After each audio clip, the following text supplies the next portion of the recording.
Hi friend, ID sir classes में आपका बहुत बहुत स्वागत है। दोस्तों आज हम इस वीडियो में ऊष्मा के बारे में पढ़ेंगे। देखिए, पहला क्वेश्चन है कि घन वस्तु में ऊष्मा चालन का दर पर निर्भर नहीं करता है। ठीक है, तो जो घन वस्तु होता है यानी घनाकार वस्तु होता है, ठीक है, उसमें जो ऊष्मा चालन होता है यानी हीट ट्रांसफर होता है, ठीक है, तो किस पे निर्भर नहीं करता, तो उससे घर्षण पे निर्भर नहीं करता। बाकी सामग्री की घनता, सामग्री के आयाम, इलेक्ट्रॉनिक के विन्यास पर निर्भर करता है। सामग्री की घनता नहीं, उसकी डेंसिटी। जैसे कोई घनाकार वस्तु है, ठीक है, घनाकार अगर वस्तु है, ध्यान दीजिएगा, घनाकार वस्तु है, ठीक है, तो उसकी डेंसिटी पे तो बिल्कुल निर्भर करेगी, यानी घनता यानी घनत्व पर निर्भर करता है। ठीक है, उसके आयाम यानी लंबाई चौड़ाई ऊंचाई पर भी, भाई ज़्यादा लंबाई चौड़ाई होगा तो उसी के हिसाब से तो हीट ट्रांसफर होता है। इलेक्ट्रॉनिक विन्यास और उसमें जो इलेक्ट्रॉन पाए जाएंगे उस पर भी ये डिपेंड करता है। अगला क्वेश्चन है कि ताप का अंतरण मुख्य रूप से चालन, संवहन और विकिरण से होता है। देखिए, जो आपका ऊष्मा संचरण की विधियाँ होती है, ठीक, ऊष्मा संचरण की विधियाँ होती है यानी हीट ट्रांसफर होता है, वो तीन विधि से होता है। कौन कौन? एक आपका चालन होता है, दूसरा संवहन होता है, एक विकिरण होता है। तो ये भी ध्यान देना है आपको। हीट ट्रांसफर की तीन विधियाँ होती हैं यानी ऊष्मा संचरण की तीन विधियाँ होती है, एक चालन, संवहन और विकिरण। इसको क्या बोलते हैं? कंडक्शन, संवहन को कन्वेक्शन और इसको रेडिएशन। तो जो ठोसों में हीट ट्रांसफर होता है, ठीक है, जो ठोसों में हीट ट्रांसफर होता है वो चालन विधि द्वारा होता है। और द्रव और गैस, ध्यान दीजिए, द्रव और गैस के द्वारा किसमें होता है? संवहन द्वारा। अब विकिरण में क्या होता है? हीट ट्रांसफर के लिए मीडियम यानी माध्यम की आवश्यकता नहीं होती। जैसे देख रहे हैं सूर्य की रोशनी से हमें डायरेक्ट ऊष्मा मिल रही है। सूर्य की उससे क्या मिल रहा है? हमें डायरेक्ट क्या मिल रहा है? ऊष्मा मिल रहा है, तो उसमें बीच में किसी माध्यम की आवश्यकता नहीं होती है। अभी भी समझ लीजिए चालन में कैसे होता है, जैसे चालन ठोस में होता है, ठीक है, तो मान लीजिए ये है, तो इसको हम गर्म करेंगे तो इसके छोटे छोटे जो अणु होंगे, ठीक है, तो यहाँ जिसका पहला अणु गर्म होगा तो ये अपना हीट ट्रांसफर दूसरे को देता है, ठीक है, इसके माध्यम से अगला इसी ट्रांसफर होता है, तो पूरा बॉडी क्या होता है? गर्म हो जाता है। और जो द्रव में होता है, जैसे यहाँ पर है, ठीक है, इसके अणु दूर दूर होते हैं, जैसे इसमें गर्म होगा तो ये क्या करेगा? इसके अणु इसके पास चले जाएंगे, ये ठंडा वाला इधर आ जाएगा। इसमें अणुओं की गति के द्वारा, ठीक है, अणुओं की गति के द्वारा हीट ट्रांसफर होता है, इसको संवहन बोलते हैं। ठोस में अणु की गति के द्वारा नहीं होता, ये बस पास वाले को ट्रांसफर करते रहते हैं। तो देखिए, एक ऐसा है प्रोसेस, कह रहा है कि हीट ट्रांसफर का कौन सा ऐसा विधि है जिसमें चालन, संवहन और विकिरण तीनों प्रयोग होता है? तो एक मात्र ऐसा होता है बॉयलर भट्टी में। क्वेश्चन कई बार पूछा है, बॉयलर भट्टी होता है, उसमें चालन, संवहन और विकिरण तीनों प्रकार की विधि का प्रयोग होता है। तो कौन सा ऑप्शन सही होगा? इसका सी वाला सही हो जाएगा। अगला क्वेश्चन है कि विकिरण द्वारा ऊष्मा का स्थानांतरण मुख्य रूप से निर्भर करता है। तो विकिरण द्वारा यानी रेडिएशन द्वारा उसके तापमान पर भी डिपेंड करेगा, पिंड की प्रकृति पर भी डिपेंड करेगा, इसकी पृष्ठ के विस्तार एवं प्रकरण पर करेगा। तो कौन सा ऑप्शन सही होगा? इसका डी वाला सही हो जाएगा। अगला क्वेश्चन है, देखिए, अगला क्वेश्चन कथन और कारण से है। लोहे की पटरियों के बीच एक छोटा सा अंतराल छोड़ दिया जाता है। बिल्कुल, आप लोग देखेंगे लोहे की पटरियाँ होती हैं, इनके बीच में ऐसे थोड़ा सा स्थान छोड़ दिया जाता है। क्योंकि छोड़ दिया जाता है? लोहा गर्मियों में फैलता है। बिल्कुल सही बात है, लोहा गर्मियों में फैलता है, इसीलिए इनके बीच थोड़ा सा स्थान छोड़ दिया जाता है। यानी ये दोनों सही दिए हैं, कथन भी सही है और कारण भी सही है और एक दूसरे की सही व्याख्या है। तो कौन सा ऑप्शन सही होगा? इसका सी वाला सही हो जाएगा। ए और आर दोनों सही हैं, आर ए की उचित व्याख्या है। तो कौन सा ऑप्शन सही होगा? इसका सी वाला सही हो जाएगा। अगला क्वेश्चन है, कह रहा है कि तंत्र तरल पदार्थों के एक स्थान से दूसरे स्थान पर संचरण करती है। तो तरल पदार्थों में एक स्थान से दूसरे स्थान पर संचरण करती है, तो कौन होगा? अभी बताए हैं, ठोस में क्या होता है? चालन होता है, ठीक है, चालन विधि द्वारा हीट ट्रांसफर होता है। लेकिन अगर तरल कह दे या गैस कह दे तो उसमें संवहन विधि द्वारा ऊष्मा संचरण होता है।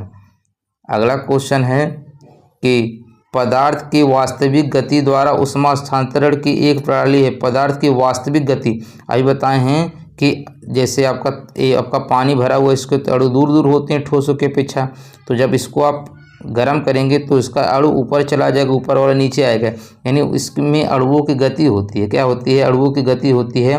तो वास्तविक गति द्वारा जो ऊष्मा होता है किसमें होता है? संवहन में होता है, यानी कन्वेक्शन में होता है। चालन को इंग्लिश में कंडक्शन बोलते हैं, विकिरण को रेडिएशन। तो कौन सा हो जाएगा? वास्तविक गति द्वारा संवहन में होता है।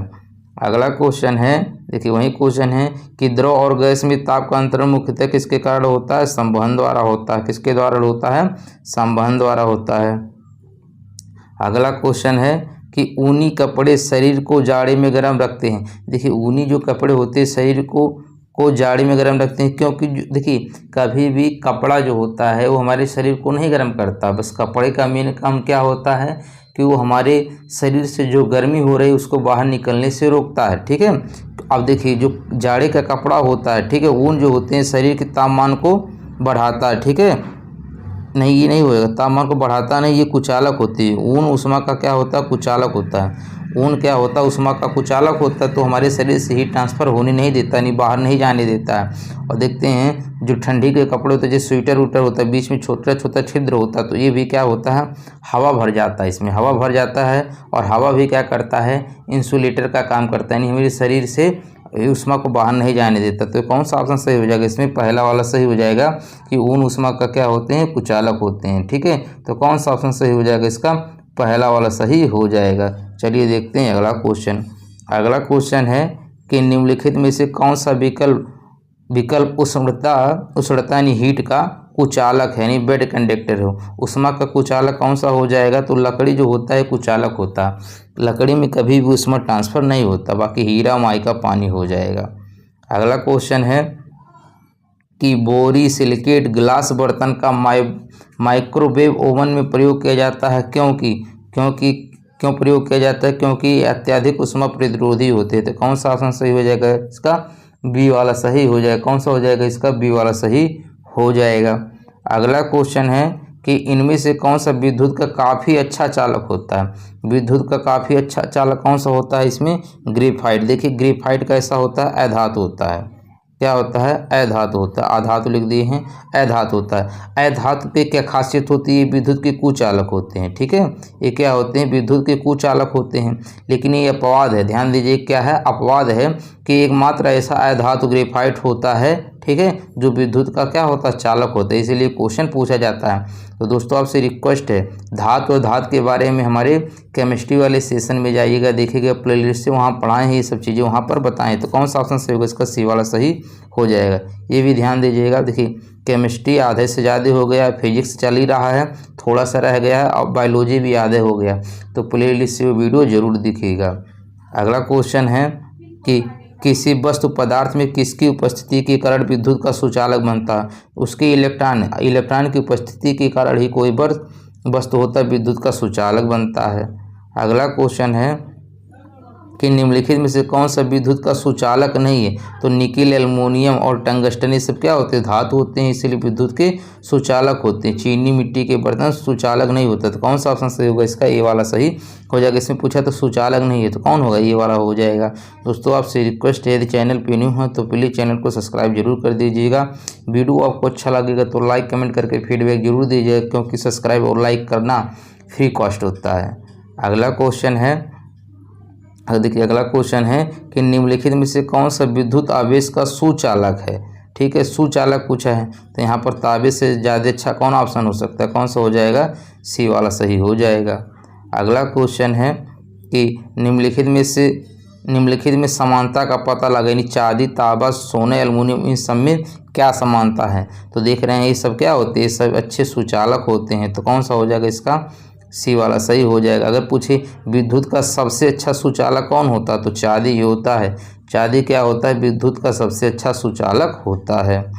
अगला क्वेश्चन है कि किसी ठोस धातु का ऊष्मीय चालकता सामान्यतः बढ़ते तापमान के साथ, देखिए जो ऊष्मीय चालकता होता है वो टेम्परेचर के क्या होता है? इन्वर्सली प्रोपोर्शनल होता है, यानी तापमान बढ़ता है तो ऊष्मीय चालकता क्या होता है? घटता है। तो कौन सा ऑप्शन घटेगा? तो कह रहा है बढ़ते तापमान के साथ ऊष्मीय चालकता क्या हो जाएगा? घट जाएगा। अगला क्वेश्चन है कि निम्नलिखित में से कौन सा समूह में शामिल सर्वाधिक ऊष्मारोधी है? सर्वाधिक उष्मारोधी, उष्मा का विरोध कौन सा करेगा, उष्मारोधी कौन सा। देखिए तावा होता है, सुचालक होता है, तो ये वाला ऑप्शन तो हो ही नहीं सकता। जैसे इसमें देखिए लोहा, ये भी सुचालक होता है तो उष्मारोधी हो ही नहीं सकता। एल्युमिनियम भी उष्मा का सुचालक होता है, ठीक है, इसमें ये भी नहीं हो सकता। तो कौन सा बचा, एक भी बचा। प्लास्टिक, एबोनाइट, कागज, कपास, बेकेलाइट, शुष्क हवा, रबड़, ये सब क्या होते हैं, उष्मारोधी होते हैं। अगला क्वेश्चन है तुलनात्मक रूप से उष्मा के कुचालक होते हैं, तो उष्मा के कुचालक कौन होगा, इसमें आपको बताना। देखिए एजी यानी चांदी, ये यूँ क्या होता है, सोना, ये दोनों क्या होते हैं, सोना और चांदी क्या होते हैं, सुचालक होते हैं, कुचालक नहीं होते। एल्युमिनियम और कॉपर भी क्या होते हैं, सुचालक होते हैं। लोहा तो जान ही रहे हो क्या होता है, सुचालक होता। अब जो बचा पीवी और एचजी, ठीक है, यानी पीवी को क्या बोलते हैं, लेड बोलते हैं, एचजी को क्या बोलते हैं, पारा या मरकरी, ठीक है, क्या बोलते हैं, पारा या मरकरी बोलते हैं। तो कौन सा कुचालक हो जाएगा, यही हो जाएगा। अच्छा, पारे के बारे में क्वेश्चन बार बार पूछता है कि देखिए जितनी भी धातु होते हैं, जितनी भी धातु होते हैं सब क्या होते हैं, ठोस होते हैं, लेकिन एकमात्र ऐसा एक धातु है जो एचजी कि वे लिक्विड फॉर्म यानी तरल अवस्था में पाया जाता है। तो ये क्वेश्चन पूछता है कि कौन सा ऐसा धातु होता है जो तरल अवस्था में पाया जाता है, तो वहीं क्या होता है, मरकरी। तो धातु और धातु से संबंधित आप रसायन विज्ञान का वीडियो जरूर देखिएगा, प्लेलिस्ट से आपको ज़्यादा समझ में आ जाएगा। हमने देखिए आवर्त सारणी को भी पूरा पढ़ा दिया, वहाँ से भी एक दो क्वेश्चन आता है। अगला क्वेश्चन है कि निम्नलिखित में से कौन सा प्रतिरोधक एक उष्मा संवेदनशील प्रतिरोधक के रूप में जाना जाता है। ये तो थर्मिस्टर होता है, ठीक है, थर्मिस्टर होता है, तो इसको तो आपको याद ही करना पड़ेगा। अगला क्वेश्चन है कि सौर कुकर के अंदर का रंग क्या होता है। तो सौर कुकर देखे होंगे तो अंदर का रंग कैसा होता है, काला होता है। अगला क्वेश्चन है, देखिए अगला और लास्ट क्वेश्चन है दोस्तों, आपसे रिक्वेस्ट है यदि आप चैनल पे न्यू हैं तो सब्सक्राइब जरूर कर दीजिएगा। वीडियो आपको अच्छा लगा तो लाइक कमेंट करके फीडबैक जरूर दीजिएगा। कह रहा है एक गर्म पिन, न्यूटन की ठंडक नियम, न्यूटन की ठंडक नियम यानी न्यूटन का शीतलक नियम बोला जाता है इसे, ठीक है, इसे क्या बोला जाता है, न्यूटन का शीतलन नियम। न्यूटन का शीतलन नियम क्या कहता है, किसी भी पिंड या पदार्थ को वायुमंडल में ठंडा करना न्यूटन के शीतलन नियम पर आधारित होता है, ठीक है। तो इसका कौन सा ऑप्शन सही होगा, डी वाला सही हो जाए। क्या होगा, डी वाला। देखिए जैसे जैसे हीट ट्रांसफ़र होता है, ठीक है, वैसे वैसे टेम्परेचर क्या होता है, बढ़ता है, तो ये डी वाला सही हो जाएगा। देखिए इसमें ऊपर टेम्परेचर दिए, यहाँ थोड़ा सा मिस्टेक है, इसको नीचे भी देना चाहिए, हीट ट्रांसफ़र देना चाहिए, ठीक है। तो इसका कौन सा सही हो जाएगा, डी वाला सही हो जाएगा। मिलते हैं नेक्स्ट वीडियो में, तब तक के लिए धन्यवाद।